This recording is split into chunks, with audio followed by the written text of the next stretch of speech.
गांव में राजू नाम का एक किसान रहता था। राजू के पास एक भैंसा था जिसका नाम नंदी था। नंदी बहुत ही मेहनत से राजू का खेत जोतने में मदद करता था। एक दिन अचानक राजू की मृत्यु हो गई।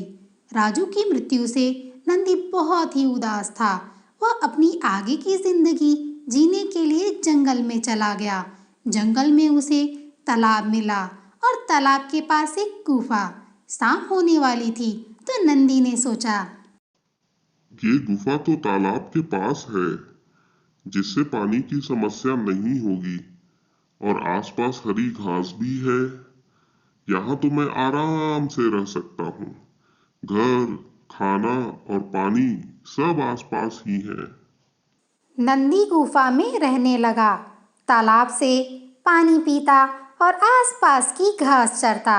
घूम टहल कर गुफा में सो जाता। नंदी को जंगल के जीवन में आनंद आने लगा। पर नंदी को यह एहसास नहीं था कि ये जंगल कितना विशाल है और यहाँ अनेक प्रकार के खूंखार जानवर भी रहते हैं। एक बार एक लोमड़ी ने उसे घास चरते हुए देखा तो वह दबे पांव उस पे नजर रखने लगा। नंदी को इस बात का आभास भी नहीं हुआ कि कोई उस पर नजर रखे हुए है। यह भैंसा जंगल में नया लगता है। इसे यह पता भी नहीं है कि जिस गुफा में यह रह रहा है वह एक बाघ का है। या तो ये भैंसा बहुत बहादुर है जो अकेले ही इधर उधर घूम रहा है, या यह मूर्ख है। चलो पता करते हैं। कैसे हैं आप? क्या आप जंगल में नए आए हैं? मुझे नहीं लगता कि मैं यहाँ नया हूँ, क्योंकि मैं कई दिन से यहाँ रह रहा हूँ।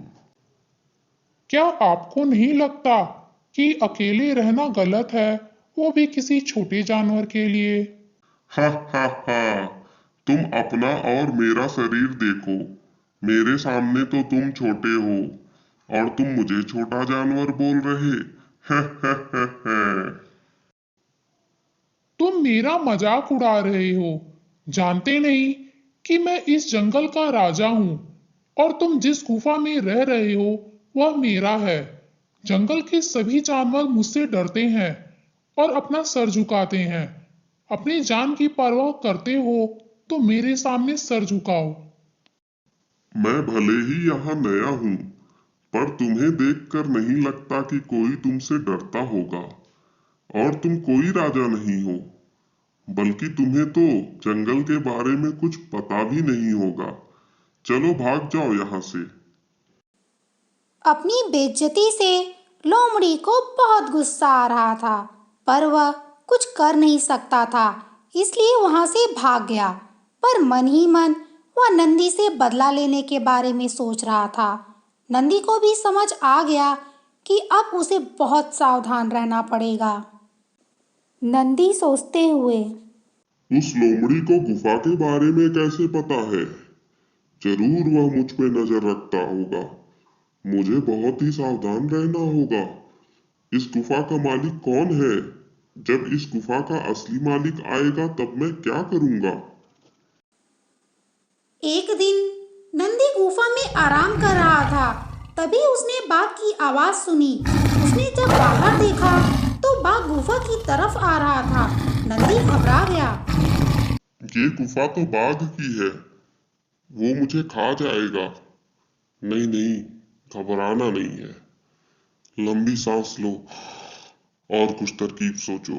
1 मिनट, मैं उसे देख सकता हूँ, पर वह मुझे नहीं देख सकता।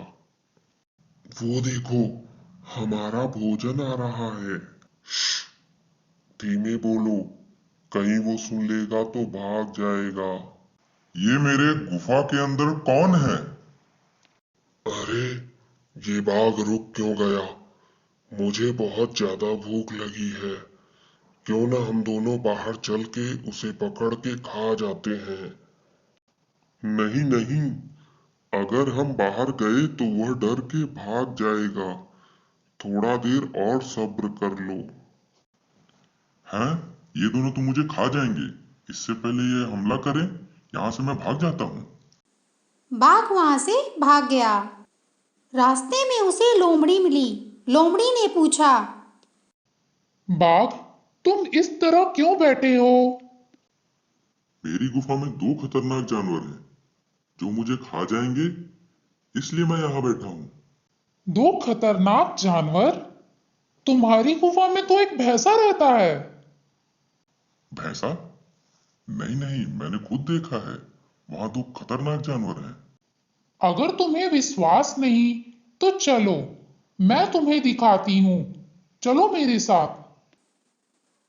लोमड़ी मन ही मन खुश थी कि अब बाघ नंदी को मार देगा, जिससे उसका बदला भी पूरा हो जाएगा। नंदी ने बाघ और लोमड़ी को गुफा की तरफ आते देखा तो सारा बात समझ गया। उसने ठंडे दिमाग से तरकीब सोचा। इस लोमड़ी को तो हमने दो बाघ को मूर्ख बनाकर लाने को कहा था, पर ये तो एक ही ला रही है। तो तुम मुझे मूर्ख बनाकर वापस ले आई। मुझे वापस आना ही नहीं चाहिए था। नहीं नहीं, ये सच नहीं है। ओ, तुम किसी काम की नहीं हो। चलो अंदर ले आओ उसे। नहीं। बाघ अपनी जान बचाकर भागा। वो इतना डर गया था कि उसने लोमड़ी के बारे में सोचा ही नहीं। हा हा हा, ये उस लोमड़ी को अच्छा सबक सिखाएगा। मैंने आज महत्वपूर्ण सबक सीखा है कि मैं अगर शांत नहीं रहता तो उन दोनों को भगा नहीं पाता। चाहे परिस्थिति कितनी भी कठिन क्यों न हो, हमें हमेशा शांत मन से सोचना चाहिए।